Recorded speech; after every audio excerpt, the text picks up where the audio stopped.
This is Conversations with Mike Sparks. Are you concerned with the state of America, your state, your community? Then you're in the right place. State Representative Mike Sparks. He and guests are here to talk about local politics, history, faith, and freedom.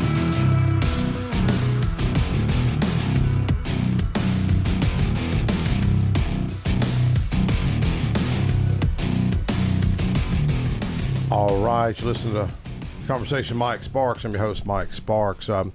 Got a big show tonight, and one of my guests just had to cancel. He's on his way, but his grandmother's in nursing home. Took a turn for the worse. Josh Moss, and anyways, Josh, listen, just praying for your grandmother, Josh, Miss McDonald. So we've all, well, not all of us been through it, but I've been through it, and Rod's been through it. Life's been through hardship, losing loved ones and parents and grandparents. It's just the cycle of life. It ain't fun to hear, but it's been all too frequently. Got to deal with it. You know, really is. Before we go into some of our next guests, because this may be a scary show tonight. We're going to talk a little bit about ghost hunting, and I think, or not ghost hunting, ghost stories. I mean, I don't think y'all been hunting for them. They just find y'all.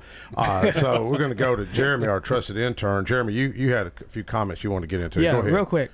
Everyone take a moment to just sit still for a minute. What's that? Just bear with me. Y'all hear that? I didn't hear anything. That's the sound of Diego Pavia not running his mouth. Who?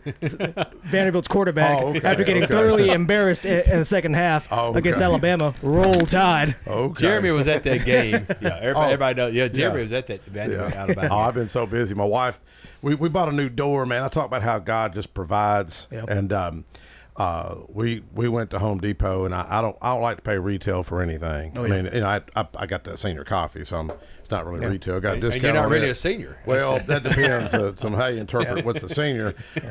We know you're all about we know you're all about bartering, Mike. Aren't you? Well, you know, I try to barter when I can, and in fact, we're going to get into some of that. But we went to Home Depot and just looked around, and my wife and I are disagreeing on what kind of door we need to put on the back of the house. She wants to put a front door on the back of the house. I'm like, no, you can't put a front door on the back of the house. It just don't look right. And so, you know, I want to make her happy, so I'm trying to find that balance. I just don't want no oval-looking glass on the back of a house. I think it looks kind of goofy. So we went to Home Depot, and I need to replace another door. Man, I found a door, brand new door with glass, exterior door for $119 marked down at Home Depot. Wow, that's cheap. Just said clearance. There you go. And I called Tommy's everything. Well, I was heading home to get my trailer to go back, and I called a buddy of mine, Mark Carpenter, and he said, "Man, I'm over here by Lowe's. I'll pick up the door for you." So, man, Lord just boom, boom, boom, just provides, you know. Well, my guest, Josh Moss, you know, we're speaking about bartering. Him and I have done a lot of bartering. I thought we could kind of get into that. He's the guy that I was telling y'all about a week or two ago how I talk about synchronicities, God wink moments. And, you know, even if you don't believe in that, you got to believe in math. You got to believe in improbabilities. And I think our God works in probabilities. The world will say it's improbable, but with God, all things are possible. Yeah. And he spent some time in jail, just alcohol, made some poor mistakes like a lot of us did back when we were teens. And I had a truck for sale. And Doug, I had this nice little Nissan truck. And but every now and then it'd get hot on me. The temperature gauge would get a little hot. And I thought, nah, I need to get rid of this truck. So I advertised it. I had 2,200 in it, little Nissan. This is about 6 years ago. Only guy called me was Josh. Only one that called me was Josh, and Josh had just got out of jail, and his dad was in my Sunday school class, and I knew his father, Ray. Ray would often call me about just, you know, how his son was doing, and I told the boy, I said, boy, young man, I said, hey, I put tires on it, I put a battery in it, put a new radio in it, and it was a nice little, cute little truck, and I said, but every now and then, I just set temperature gauge, just gets up a little high, not too high, but it concerns me. So I said, there's something else I did that truck, and I can't recall. This is what's significant. I can't recall what I did that truck. And I said, I'll be over in a little bit. I'm working on my central heat and air unit, like that. He goes, well, that's what I do for a living, central heat and air. And I don't know nothing about central heat and air, but I'm on YouTube and I'm trying to fix this thing myself, and you know, and good luck. I know it's frustrating sometimes, and I've had better luck working on the Nissan. Exactly. And so I head over there Remember, I didn't know who the guy was on the phone. Remember, I said there was something else done in this truck. All of a sudden, I go over to our business, and the truck's parked. Had it parked at the back, and I looked, and I was like, "There's Ray, and Josh." I was like, "Man, you know what's weird? Your daddy there was the last one to work on this truck." I mean, what's the probability of that? Right. You're talking about Middle Tennessee. We a lot of people here, okay? And so I say they play good cop, bad cop, and it kind of works to negotiate. So his dad was the bad cop. Did you have to discount it when you sold it? Well, when you bartered it? They were he was haggling, and Dad's I stay away from it. The boy was like, I like the truck. He said, I'll give you $1,500 for it. Remember, I had 22 in it, but I was asking 27 room to negotiate. And he says, look, man, and Dad says, you may have to put a head gasket on this truck. You may have to do it. And I'm like, oh, no. I said, what are you talking about? He said, well, watch this. And the radiator, if you watched it, you would see it, just a little gulp on it. He said, man, I don't know. I think that thing may start getting a head gasket leak. I said, no. So he said, I'll give you $1,500. I said, no, I can't do that. He said, I'll tell you what, I'll give you $1,500. You keep your tires, you keep your battery. Guy ended up fixing my AC unit. So that's easy $200 value, maybe $400. I needed another set of tires for another car I'd been tinkering with. Got me a set of these like new Continental tires. Yeah. They're easily $150 a piece. Got them mounted balance. That's a $400 value. Brought my battery back to the house, dropped it off. I ended up coming out with my 2200. He drove that truck for about 18 months, sold it, had no problems with it. Now the dude is rocking and rolling with his company, Affordable Heating and Cooling. But he's put two or three units in for me. And also, if I call, hey, I'm out here fixing this unit, and he'll tell me, we'll do this, do that. Yeah. Let me just come on over and look at it. But anyways, if you need heat and cooling, call Josh Moss. He's one of our sponsors, and hopefully he'll be up next. Moral of the story. Next week. Good friends are invaluable. Oh, amen. Well, you never know. It's like karma, man. I've seen things that you would never think would come back to help you. Yep. That's why you got to keep putting out the positive so it comes back. So we're going to get into you with Trans World America. Trans World Business Advisors. You just had the ribbon cutting Friday. Yeah, Friday, 11 a.m. We had like 50 plus people turn out. It was a great turnout. Very happy with that. And the chamber's been very supportive. Very, very. So as soon as we got here, we joined the chamber and got involved with them, and had some fast friends from that group already. Also joined Downtown Main Street. And as you guys know, too, we joined the Smyrna Rotary. Yep. Yeah, you just gave your speech of the day. And you piqued my interest. You talked about a business that was for sale in Middle Tennessee. And how much was it? So this was funny. So typically in the networking events, we do like 45-second, 60-second elevator pitches. Mm-hmm. And then I was like, I had a light bulb moment go off. I said, you know what? Instead of talking about myself, just so it can help clarify, what we do, let me tell everybody about one of the businesses that we actually have listed for sale. Yeah. So that business is a cultured marble manufacturer. It's in Rutherford County. The listing price is only $195,000. Yep. It's been around for 20 plus years. Wow. They net probably, I can't get into too details without signing NDAs and all that, but close to six figures per year, and it has just retiring, or he wants to retire. But another cool thing is, super cool dude and very supportive. He's willing to stick around and help the next owner upwards of a year.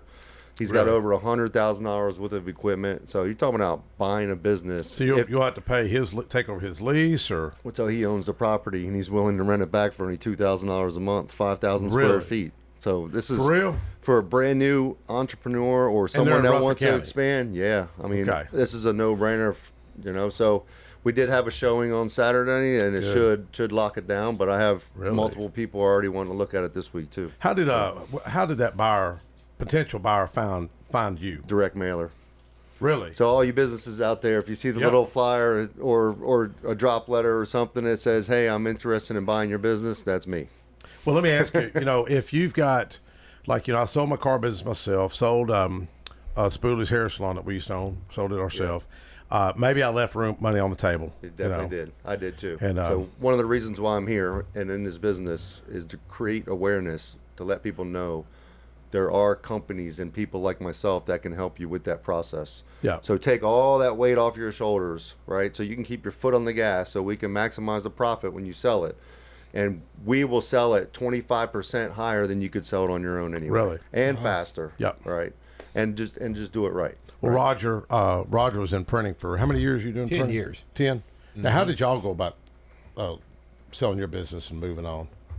Well, I had a little bit of bad luck. I got divorced, and my father passed away. He was one of my workers there, and so when I got divorced, what I did sell it out. But a guy was starting a company. He'd been in about a year. He wanted to buy me out, and he bought me too, to work there, and I would maintain the accounts I had, because I had Shoney's, Kroger. I had a lot of big accounts, and I would actually do those accounts for him. But after a while, he had his whole family working there, and all of his church members working there, and they wasn't that good. And I just, I would keep a separate books, what I was supposed to be getting, and theirs didn't match what I had. So I just it was time to move on. Yeah. So you enjoy doing what you're doing? Very much so. Do you go by Doug or Douglas? Well, Douglas. I mean, there's a short story for it, because I tend to speak fast and mumble. So people ask me my name, and I say Doug, and they go, what? Doug, what? So then I started saying Douglas, and they get it the first time for some reason. What's your middle name? Mark. Mark. Douglas Mark Berger. You didn't want to go by Mark? No. You didn't? No, I like Douglas. Do you? Yeah. How come? I'm teasing. It was given to me. That's what my mama said. I'm teasing. Now, what part of you're from Maryland? Yeah, so I grew up right outside of D.C. in Rockville, Maryland. Went to grade school through there, and then college, and then moved down to Florida in '97. How bad were the winters up there? So, DC area, it's pretty bad when it does snow, just because it's just so much traffic and everything. Yeah. But and then after graduated high school, we moved out in the mountains in Western Maryland. Okay. And we used to average over 100 inches of snow out there. It was a cool 4-season resort: snow skiing, water skiing. You have a snowmobile? Oh yeah, we had a couple snowmobiles. A lot of fun. Oh man, so much fun. Man, I bet if you've never snowmobiled, I haven't. if you get a chance to do it, you got to do it. It's like motorcycles on the snow. It's super cool. But then when you wreck, it doesn't really hurt if you land in the snow. Just don't hit a tree or something. Yeah, exactly. I've heard some bad accidents on snowmobiles. So yeah, they got to us with shoveling the snow. Right, and it's like, man, we got to get out of here. We had the last house we had before we moved had a driveway that was about 100 yards. It would take me 3 hours to blow it with a snowblower. Yeah. Like, we're out of here. My parents finally moved down to Florida in 2010 because of the same thing. And what part of Florida? So they're at the Villages in Wildwood. Villages? Yeah. Okay. Leesburg area. Yeah. So they're about 10-hour drive from here. Now, did you enjoy it down there? Yeah, we absolutely loved Florida. It was just time for us to get a little change of scenery. And Yeah. plus, so our opportunity with Transworld, so I've been following Transworld for years. I've known about them, and it's something that's always been in the back of my mind and always intrigued me. But there are no available Transworld franchises in Florida. Oh, okay. So the CEO actually owns all of Florida. He actually bought them out before he became CEO. And Really? to be in Transworld, you have to be an agent. And I have that entrepreneur spirit. I want my own business. And plus, so the timing with the opportunity and a little change of scenery for me and the wife too it just turned out pretty good. And Yeah. that's why we're here. Yeah. Well, it's an honor that you chose Smyrna Rotary rather than Murfreesboro Breakfast or Noon or. Yeah, I'm gonna go check them out too. But Yeah. it seemed like the right thing to do. Like, I haven't been here for very long, but I heard of Smyrna Rotary. Yeah. A lot. Well, I didn't even hear of the other two until I joined the other one. Well, you had you volunteered with our fish fry, loading the truck and all that. You're right. So Yeah. I did a few hours before and Yeah. after to help. Well, I because, appreciate you showing up, Yeah, you we know. weren't here that day of Yeah. the fish fry, but yeah, we definitely want to be a part of the community and help. Just that one fish fry. I think it's, the total of 23. I think we've raised Yeah, it was over 200,000, right? all this total, year. probably about 2.5 million. 2.45. I'm gonna say not quite Yeah, 2 it's point. impressive. 2.5 million. Oh, it is impressive. And then all the other things they raised do too, like the 15,000, eradication of polio, right? Trying to keep that down to the Well, that guy nominal gave a great numbers. speech of the day. Yep, he sure did. What was his name again? I forget. Scott I McCann. meet too many people. Yeah, That Scott sounds McCann, familiar. I believe. Yeah. Yeah, and then he they're gave helping out locals too, like the Boys Yeah. and Girls Club, the YMCA. I mean, it's a very good I organization. mean, there's not another. I mean, other than maybe the Churches of Christ or the Southern Baptist Association, I can't imagine anybody that's. United Way does a great job, but our Rotary Club, man, it really just folks working together. And if you think of the gear, the symbolism of Rotary, and the 4-way test, it's so cool. First is the truth. Second is it fair to all concerned. 3 will it build goodwill, better friendships.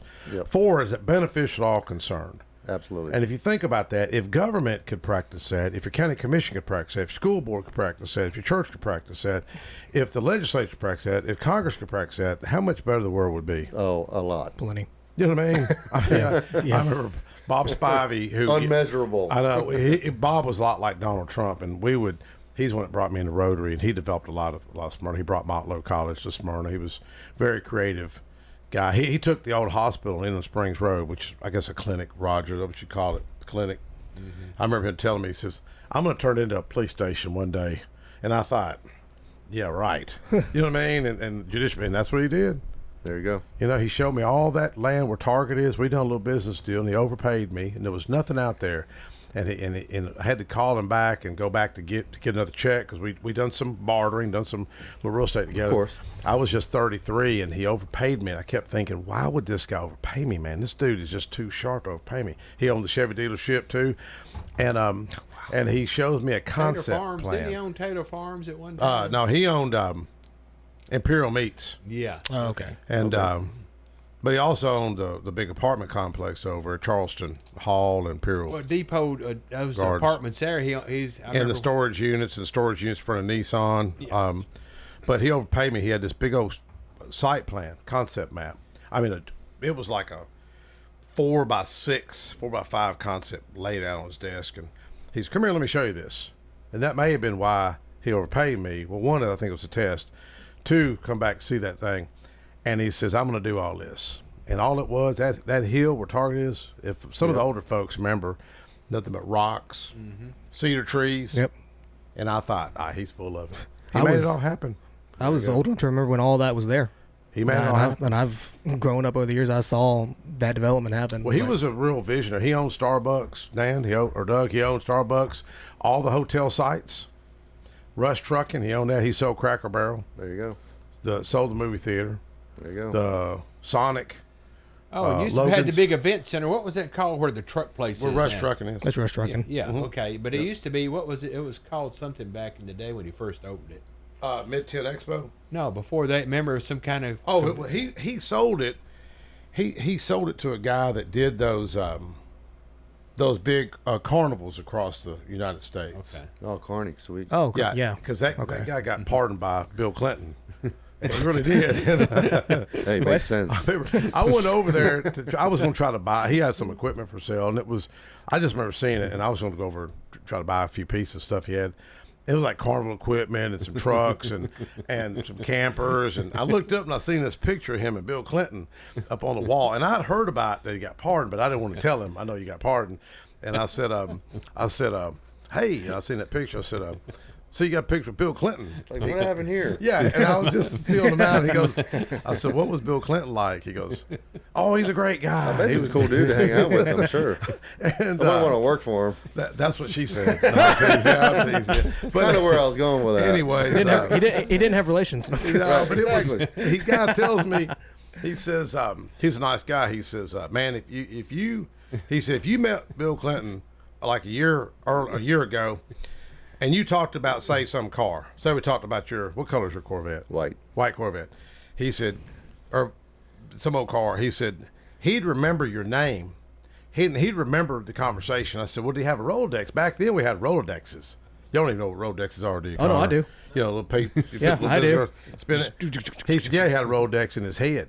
He said, that dude was brilliant, you know. But I think Bob ended up getting the business back. He done some owner financing, but Bob was smart, man. Yeah. Kind of like Mr. Jones, isn't he? You know, kind of like him. Yeah. You know. Yeah. Well, Roger, you got something coming up because we were cutting up before we went on the air about. I asked Douglas. I do keep wanting to call you Dan. Douglas, why if he believes in ghosts and you said you did. Yeah, I mean so. My wife's got this little median thing going on anyway. It kind of runs in her family. Oh, really? Right. So there's always kind of like a 6 degree of separation with that. But so we bought a house, one of the houses that we had in Tampa, and we bought it from the kids from the woman that had passed. That passed away. And then I would hear at night when I'm sleeping or when it was quiet, I would hear music coming from one of the other bedrooms. You know, and then found out later from the kids that sold us the house that it was her music room. So, and you can picture it, like, because I picture like my grandparents back in the day, and that, you know, the seating area, like a chair and a couch, and then the cabinet stereo with the flip top, and then you can open up, put in. Did you ever hear Douglas? It wasn't that bad. No, it was very, very subtle. It wasn't like alarming Roger's shaking his head over there. or scary or anything like that. Well, the reason I ask it because the whole month of this month, we'll try to do some ghost stuff and paranormal stuff. But Roger, we talked about this last year. We've talked about it a few times. Tell folks if they don't know what you do, because they may not know what your background, what you do. Tell listeners what you do. Oh, yeah, I'm a tour guide 2 days a week at Sam Davis Home. I've been doing it for 8 years. Oh, I cool. retired. And you're also chairman of the historical vice chairman, Historical Zoning Commission in Smyrna. Okay. But what we have our ghost tours every year, okay, at Sam Davis Home. And this year it's the 10th and the 11th of October and the 17th and 18th. And it starts at 6 o'clock. That's in the following weekend, 17th and 18th. 6 to 10, the Friday night, Saturday night. Last wagon goes out at 9, and that's, like I said, that's our biggest, moneymaker out there. But we got a thing going on this year. It's History After Dark, so we're going to be doing something there all the way till October 31st, Halloween Day. It's going to be these for the adults only, and they've done it before, and they limit to 15 people, and they sell out real quick. You have to do it online. I can imagine. The other you pay there on the ghost tours. Yeah, that sounds cool. But this right here, you do it online, and they're having it the the 24th and the 25th, and Halloween night the 31st. And like people have done it, we got somebody to come back to this. They'll do it again. They love it so much. I'd have to come. But do it's that. they go through everywhere. They go not just a ghost tour through the downstairs of the house. When you go with this one, you do the whole 9 yards. Yeah. I have to make that a birthday gift to myself because the 24th is my birthday. So There you go. Have you ever been over and done that? Done the ghost tour? No, but I have done a years ago. I did do like a tour of the Sam Davis Home. But it's like very sparse memory, and so. Oh, okay. I must not have been your guide then. Yeah, probably no. Yeah, definitely not. But yeah, I think I did a couple of childhood like photo shoots at Sam Davis Home. Probably did. Yeah. But Mike, I wanted to give a shout out. My sister's getting ready to have a little bit of hip surgery. She's been in a wheelchair, man, for 6 months, and her husband is on a walker.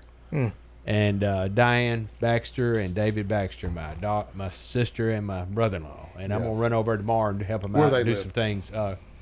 They live off of Thompson Lane here in probably in your district, possibly. That'd be nice. but no, they're Yeah. Well, my district stops at Thompson Lane. Yeah, okay. At the battlefield. Okay. Right up in there. But anyway, but like I said, I'm gonna go and help him out and do some things. I'm gonna put him in a rail, one of those grab rails in the restroom, because he fell here about 2 weeks ago. She couldn't get him up. She's in a wheelchair. Oh yeah. And they call her son in time gets there, and then I don't know what she's gonna do when she has her. My late mother, my late Scotch-Irish mother would say, if you got your health, you got it all. Yeah. I didn't really believe her. Then you start slowing down, you start seeing injuries and people getting hurt. But, speaking of ghost tours, going back to you, Jeremy, you've had your own ghost tour at Sam Davis, right there at Sam Davis property. Well, the golf course, there bumping right up to, it used to be part of the property, It was, I guess. Yeah.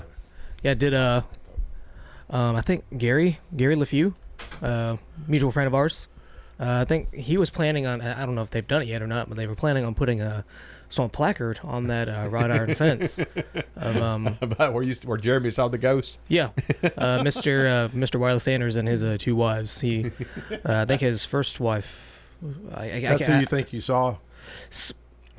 Well, it was just a formless blob, and so Mike's listeners, they've heard this story before, but I'll tell it again. So one morning, in like one of my first few years as working as a part-timer at the Smyrna Golf Course as a groundskeeper.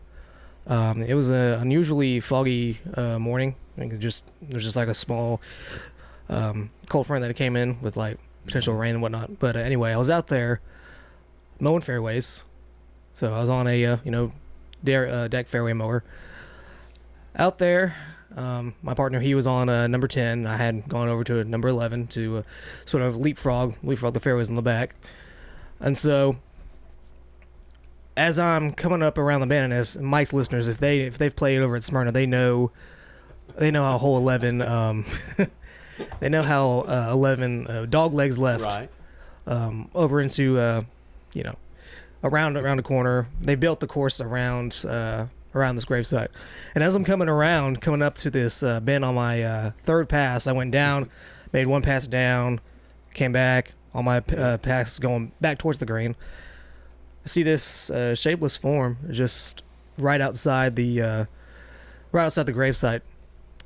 And so I'm thinking, I'm like, it's 5:45 in the morning. Nobody's supposed to be back here other than me and someone else. So I was like, all right, well, I'll have to go do my due diligence and tell them that they have to leave. And so I stopped in the middle of the fairway, brought my reels up, throttled my machine down, got off my machine, about to walk over, and this form has disappeared. Not a trace to be seen, no footprints or anything. And so I was like, people start calling you crazy like Mike does me, I don't. I always get tickled. My younger brother, he don't like me talking about what he does, but he's an undercover agent. Okay, it's pretty cool, and very professional young man. And he was very professional when he was younger. He probably has some cool stories. He does, and but he don't like me bragging on him. I'm so proud of him.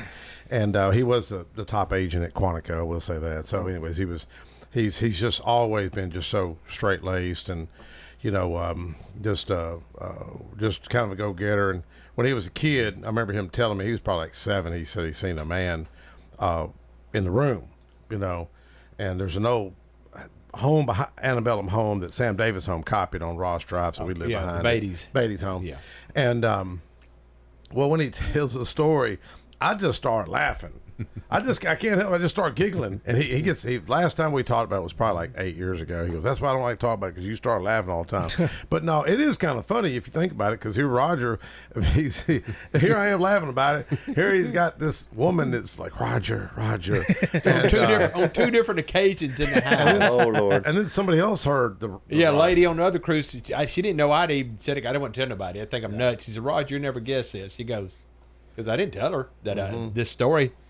I swear I heard this lady in the house calling your name out. I go, wow. I know, and she. And you said a guy. Was it a? But you heard a man. You heard a man's Well, voice. this is the newest one. This is one of my newest stories. I walked in the museum here about 7 or 8 months ago, and the tour guide there, Caleb. I thought he was back here. So, hey, Roger. And I said, oh, man, I'll be right back. So I went back there looking for him. I couldn't find him. And I went up to the office, and he's sitting there with his, the director. And I go, what'd you need, man? He said, well, what are you talking about? And I go, were you in the museum? He goes, no, we've been here the whole time. Wow. I go, oh. And then my daughter-in-law, she was there one night. My son, he does a line out there. And his one of his mowers had broke down. He was waiting on a mechanic. It was dark. She's never heard any stories. She told me, she said, I saw somebody in the house in the window with a light. That's alarms on that. If you go in there, every alarm in the world will go off. The cops are there. And she said, you think I'm crazy? She said, I saw somebody in the house and a light. And I said, I believe you. I promise you. Do any of your ghost tours tend to have some activity for? Well, yeah, but then I found out one of them is a clock, 200-year-old clock. I was doing a tour through there. I was about to ask, if there are any items there that are the clock started chiming. It hadn't worked in 100 years, and and it started chiming. And I told the curator about it. He said, I was messing around with that. So see, I bunked that one out. Yeah. But we had a mirror to spin. Just a little tabletop. We thought vibration is across the bedroom in Sam's room. We jumped up, down, bounced. It didn't do it, so we got out of there quick. Like it didn't do it again. It just went like did a spin. Whoa, like a breeze, but didn't spinning. All the windows It was one of the spin mirrors. Yeah. Oh, and wow. there's probably no central AC, right, with a vent or anything above that. There's nothing. No, we don't have no building. heater air in the house. And, Right. And like I said, it was no windows were cracked or anything. And we jumped up, down. We thought, sometimes you can do things if it's barely sitting there, like it would spin. But Yeah. it didn't. But but the girls, a lot of girls, the past employees, wouldn't even lock the house up at night by themselves. It had to be then had to have somebody else to do it. Yeah. We've had some that worked there wouldn't do the ghost tours inside the house. You know, I was over there last year, I guess, and I shot. That looked right. I shot some little video, and it was getting dark. I'll be honest with you, man. No, but I was kind of getting a little concerned. I want to get out of there. It's scary. It is kind of scary out there, man. And man, when they take a hayride around the creek there, it's part of the ghost tours. Yeah. And then the siren goes off, there's coyotes all in that field. You hear them. Oh, really? Yeah. Oh, yeah. I think it makes it better. And a lot of coyotes out there for real. Yeah. There's you They, can't even intimidate them. I sit there. You see them, don't you? Yeah, they Really? travel in between that area, whole area, like, on the back 9 and then San Davis home and then all that land around that area. There's plenty of wildlife back there. I walked up on one coyote in the daytime, Yeah. and probably 30 foot from me, and he's sitting there looking at me, and I tried to, I'll look bigger than him. It didn't work. Oh yeah, they're everywhere. Yeah. So I took everywhere. some rocks, gravel, and he kind of just didn't run away. He just went on and walked out. So, all right, fine, whatever, dude. We had cameras all over our house in Stuart, Florida, and every once in a while they would catch them at night. And you see coyotes running through our yard, and it's a heavily populated area. Even bobcats. Yeah. It's really cool. They're everywhere. I mean, to see where they migrated from when they first started, I mean, however long ago it's been, come across the whole United States in that amount of time, it's pretty unbelievable. Yeah. No, they say it's interesting how they work together on hunts, and Oh, yeah. it's all coordinated. Yeah. And if they get stressed and they feel like, I don't know, if intimidated or like feel like there's pressure against them or whatever, they can actually speed up their mating cycle. Like, that's What do you mean? unbelievable. What do you mean? Like, so instead of saying every 6 months they can have a litter, they can have a litter maybe every 4 months. Serious? Yeah, they can speed up their cycle because of, the surroundings of their stress or whatever. Really? You're talking about the bobcats. So my son's got 9 exotic animals. He's got 2 bobcats. They're just like big giant kittens. Kittens, yeah, huge. And it's Kitten on called- steroids. yeah. They're called Got their little paws are called murder mitts. monkeys. Yeah. Got 3 foxes. There, and my favorite fox is Rocky. That's the one. That's my favorite. That's one that jump on my back when I first went there to the house. I go, what am I supposed to do? Oh, he likes you. Okay. Yeah, I'm but sure he does. they're like kittens. They use Yeah. litter boxes, things like that. But they got different separate places for them out in the yard, built for them. So Yeah. I heard years ago. I heard someone say that. I don't know how well founded this is, but I heard someone say, "I think I saw Bigfoot in the land around the Sam Davis home." Have you heard? that's Have you probably heard one that? of our employees there. Would be,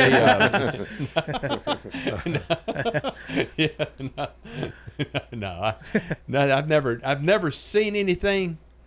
Stuff I thought I've seen, but I debunked it. But as far as that other, I couldn't explain it. The other things that happened over 8 years now, and they're not over that time, not like every month. But I did read some things that happened years ago. People, these ghost guys came in with the recording things. Okay. Oh, at Charles Place? Yeah, years ago before I was there. Was it Years those, ago, go- whoever anyway, whoever it was that came in, they did pick up a woman's voice in there. Ooh. Oh, really? Yeah. Did it say Roger? Not yet, but they said it later on when I worked in there. But I don't know what they said the first time. And also there is some other things like moving around. Mm-hmm. There's like this this boot jack, you call it. It's in Sam's room. Okay. It's original to the house. You know, Sam's room is upstairs? Yeah, upstairs, the old Okay. part of the house. And anyway, one of the stories that boot jack would be at a different place. So once I read the story, I started watching. Really? Yeah, because we got it gated off. Okay, everything's gated off for us. So I went in, that thing was moved. I said, man. Really? Yeah. Well, tour. one of our friends, But I debunked that because the curator, that's another thing. He okay. said, I meant to tell you that moved that. I was, thanks a lot, man. one I of kind of run out one of of the our house. friends worked there years ago, and they would often talk about they'd make the like fix the bed, make the bed, and you could see where It someone sat on it is. That was one of the stories from years ago. Yeah. And that's where the grandmother probably passed away, that spot. Really? And it's a print. It's a person's imprint in that feather bed. You can smooth it out, Yeah. and the next day you come back and it's right Really? sunk right back in. Did you ever see the original Psycho, the original one back in the Hotel? '60s and Jason in the '60s? Bateman, or not that. I don't yeah. know. Is it the Bates Motel you're talking about? Yeah, the old Bates black Motel, and white. yeah. Well, if you ever notice when he picks up the mom, she's petrified. She's Right. been for 10 years, and her imprints in the bed. This is the same thing. Really? And I saw it when I was 9. You know, I mean, all that, no ratings back in. Went in with my 13-year-old sister. Let's go see this movie. That's funny you brought that up because the wife and I just started watching that Monster series on Netflix, and it's about the guy who the Psycho movies is based upon. Oh yeah, That really did that.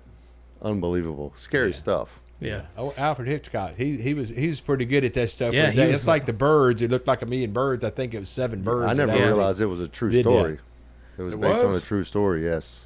So check out the Netflix series Monster. Look at Mike. I never heard that. So this is probably where even the Silence of the Lambs came from. So this is a true story. The guy used to cut them up and make lampshades and seats out of skin. Oh yeah.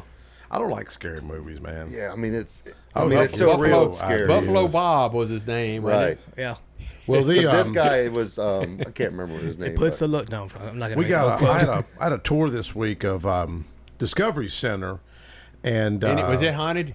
well, no, but I was talking to them about the underground tunnels. Yeah. They said they had heard that because I think I've shared with y'all. I did a ghost tour up here on the square years ago. I was on the county commission at the time, and my wife and I, she's more into that kind of stuff than I am, and we're lagging behind the rest of the tour. We're walking around and this guy doing the tour, I forgot what company that did it. I don't know if they still do it.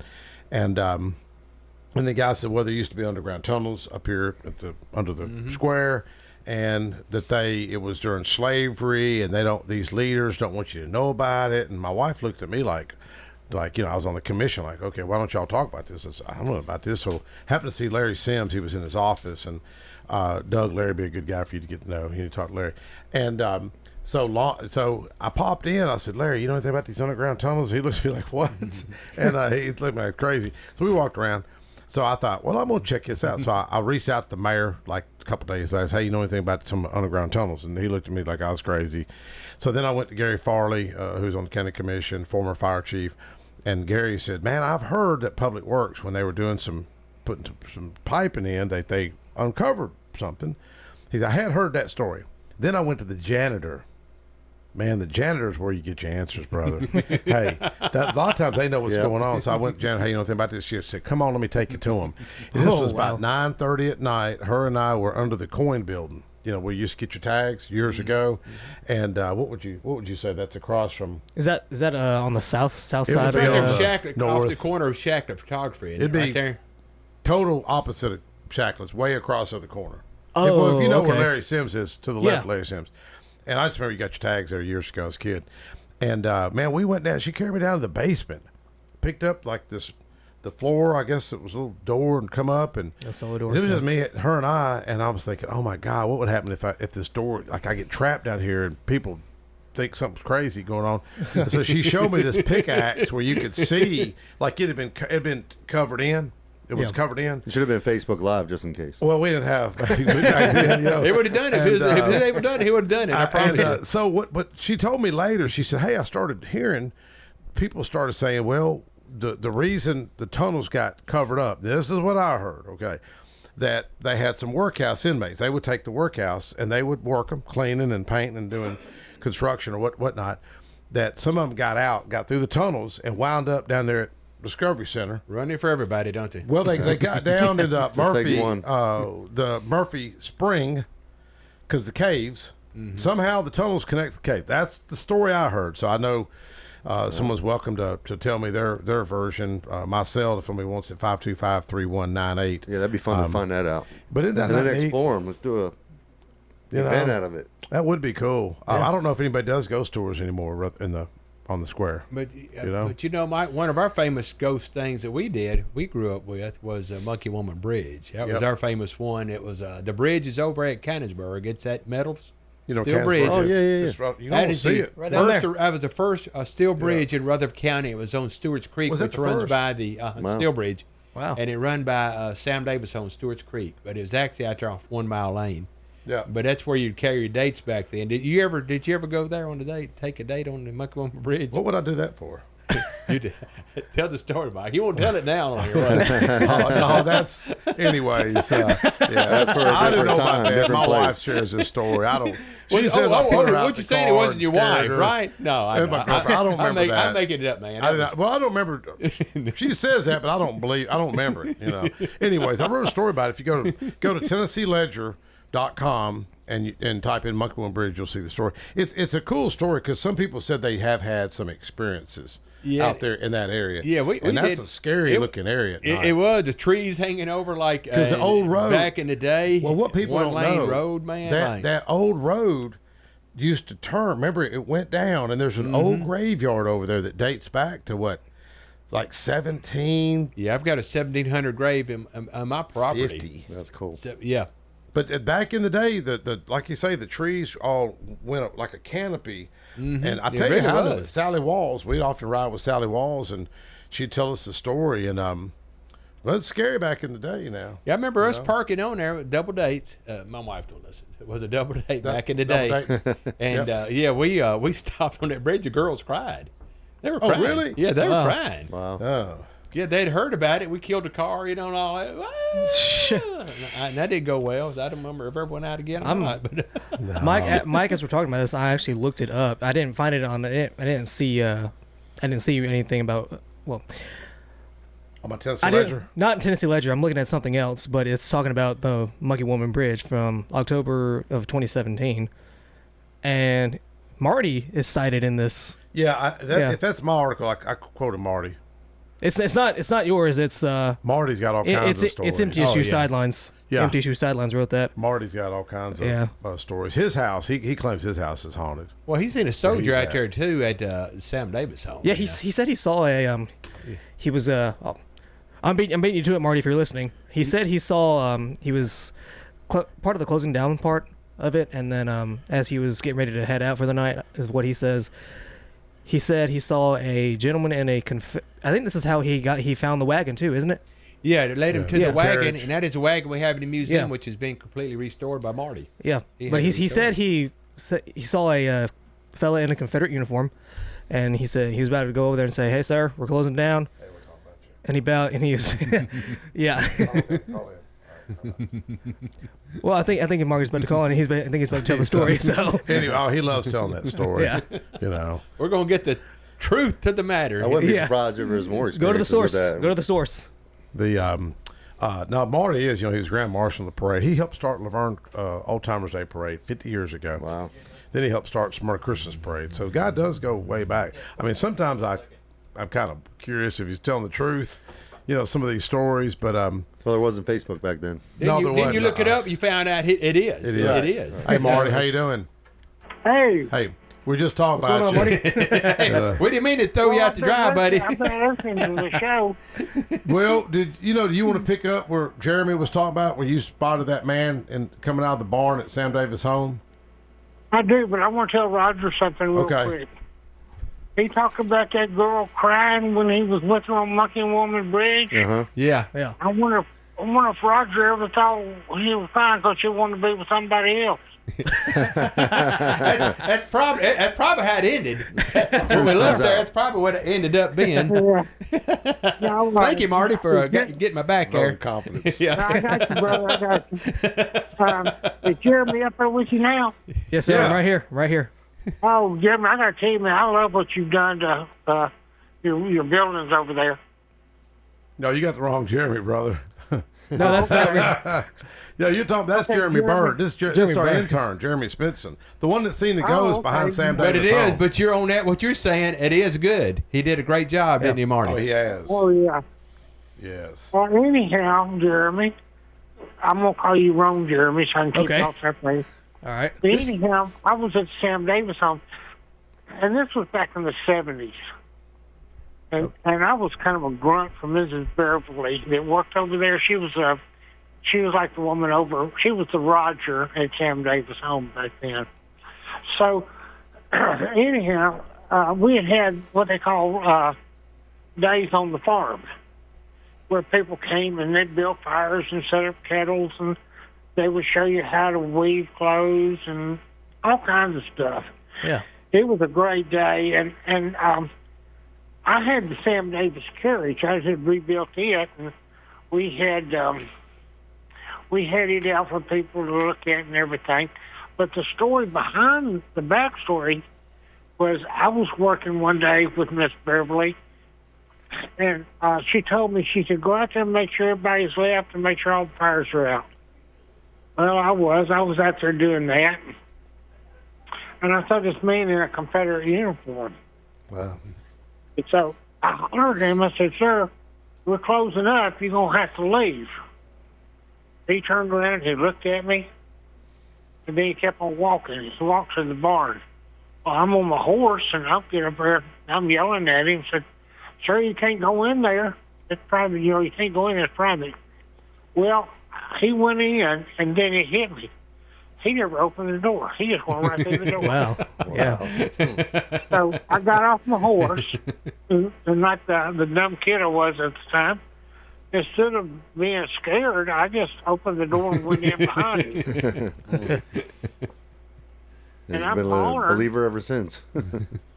Yeah, really. So I'm hollering at the guy, and there's no one in there, but I see the carriage. Wow. And I'm thinking, that is a shame to let that thing sit in here and just go to waste. Yeah. So I went back and told Miss Beverly about the guy. And she looked at me. She turned around and never said a word. So that told me right then and there, Miss Beverly knew about this guy. This wasn't the first time he'd ever been seen. What year was that? I'd been about 74. Wow, that far back. Yeah. That's cool. Marty, you probably said in years past, but do you speculate that was either Sam or one of his brothers? Now, Sam was about my height. Okay. And this guy was taller than that. Yeah, Sam's half brother John. He was almost a foot taller than Sam, and he was also in the Confederate Army. Wow. Oh wow. Well, that's true. That's true. And you know the statue on the state capitol? Yeah. That's him. That's not Sam. They didn't have nothing to go by, so that's what they used because they never had no a. photos or anything Right. of Sam. Huh. That's exactly right. So they used his cousin, who was about a foot taller. That's interesting. Looks better in a statue, being taller. But I'm not sure who it was. But if I had to guess based on the height, I'm gonna go with the cousin. Okay. Yeah, interesting. Well, your place is haunted, ain't it? Your house? Oh yeah, yeah. You're not scared over there? No. Have you seen anything? Yeah. Hey, what was that story? Who was that young man? I was visiting your house. Was it one of the, I don't want to say orphan kids that you took in, or some young people you were trying to help? And he said he woke up. I fostered a lot of children over the years. Okay, foster child, and he said he woke up and was it a green glow? It was a man in an old uniform like World War One, and he said it had a glow about it. Was Civil War. It was a Civil War uniform, and he was sleeping on the sofa that night. I think he fell asleep watching TV. Yeah. And the other two kids were in the room with me. Now he comes in, I guess, I don't know what time it was, but it was in the early hours, and he comes in, he wakes me up, and he said, "Can I sleep with you?" He must have been scared. Yeah. Yeah, he was terrified. Wow. I said, "Yeah, get in bed." Hell, I'd take my chance with a ghost. You know what I mean? The demon. Oh, Marty, don't take that, man. Was It's okay, scary. Mike. I wouldn't let you got in bed anyhow. That was most scary. Beelzebub, I hang out with you for with that. But anyways, no, that kid told me that himself. He told me that. You know, he wasn't making up none. At least I don't think he did. No, he didn't make it up. He was terrified that night. He was. But then the boys got used to it. It didn't scare them anymore. But I have had people upstairs spend the night upstairs, and they came down the stairs and they went and slept in their car, and I had to go up the next day to get their Really? clothes. Wow. Yeah. Yeah. Wow. You know, my in-laws live near the Sanders Cemetery out Week Lane, and where all the like Fate Sanders, and I guess all of them are buried out there, the cousins, and he's never experienced anything, never seen that, but he always makes a good point. He says it's not the dead people you gotta be worried about. He says it's the live ones. Oh, yeah. It's the live ones gonna get you. Yep. Well, Not Mike, the when dead I had ones. my pool put in, that cemetery right beside right me. next door to you. Yeah, that's the best neighbors ever had. But when they were putting it in, they hit some wood, and Oh, but it was a junk pile from the boat. Oh, okay. Yeah, I saw it. I thought, oh man, what's going on here? Poltergeist. You know what I'm saying? Yeah. Yeah. And then I saw a little bit of shingle and stuff. Is we're good, we're good. But yeah, when I first saw that, that wood, big piece of wood That come would be up. scary. Well, before we got last 3 minutes, John Bridges called me. I know you reminded me. John Bridges wrote the book. He's a historian, 92-year-old former engineer with Aladdin Industries. He designed a lot of their mugs and thermoses. Brilliant guy. He's seen my letter to Elon Musk. I got to meet with the Boring Company this week. I say meet with him. I was at Rotary and got to see the guy. I didn't have a long conversation with him. He wanted to kind of get out of there before there was somebody there that I think was going to try to disrupt the group. TV cameras were there. But anyway, John's seen it, and I've known John for years, and he said, Mike, come by here. I shot a little video about him. But here's what this guy did. He's 92 years old, and he's, remember, an engineer by trade. He built this little Cybertruck, like a model, and it's in my video. If you get Michael Sparks on Facebook, he's got headlights in it, little taillights. But here's what he did. He said, Mike, if you're gonna build a tunnel to Murfreesboro, you need to call this the what was it, the Burrow bus? And he said it needs to have handicap accessibility, the truck, of course. and it's got a ramp in the back. Yeah, where you roll in and the you get more wheelchair, people. you back it in, roll it right And out. he's like, the tunnel needs to be more efficient. He says, I like you that you're stepping out like this. It was so cool. I call it confirmation. And didn't he whittle that truck? That truck. oh he made man, out of wood. he's He made got it out about of wood. $250,000 worth of classic cars. If you He watch made the out video, of wood. He made them. he's got a little Studebaker. There was a picture of a B-17 on the wall. He said, remember the 101st Airborne, Mike? I said, yeah. He said that, and he showed me pictures. That's the guy that started. He said that was his B-17. I was like, man, my dad flew 24 mission on B-17 over Germany. Wow. He said, I told the guy, he says, man, can I ride in your B-17? He goes, well, I'm flying to Dallas tomorrow. You're welcome to go with me. He said, I had to find a way to get back. But it was such a great experience. John Bridges, he wrote the book, Three Cousins from Mechanicsville, about DeWitt Smith Job. And I believe he was one of our speakers at our first chili cook-off that we had the speakers. I'm pretty sure he did because... brilliant guy. Yeah. And it was just such a cool experience hanging out with him. But he built those out of pine. He's got a wood shop. But beside all those cars, he's got $250,000 worth of collector cars, old Jeep that he restored out of World War II. Rolls Royce. No, I didn't see Rolls Royce, but I've seen old Lincoln and everything else. I saw Rolls Royce. Just really cool stuff. Well, we're about out of time, but thank you, Connor. Thank you, Marty. Thank you, Jeremy. Yep. Thank you, Roger. Take care, Marty. Take care, Marty. Contact Bye, Trans y'all. World. Bye-bye. Douglas Berger if you're thinking about selling the business. Folks, we'll catch you next week. Thank you.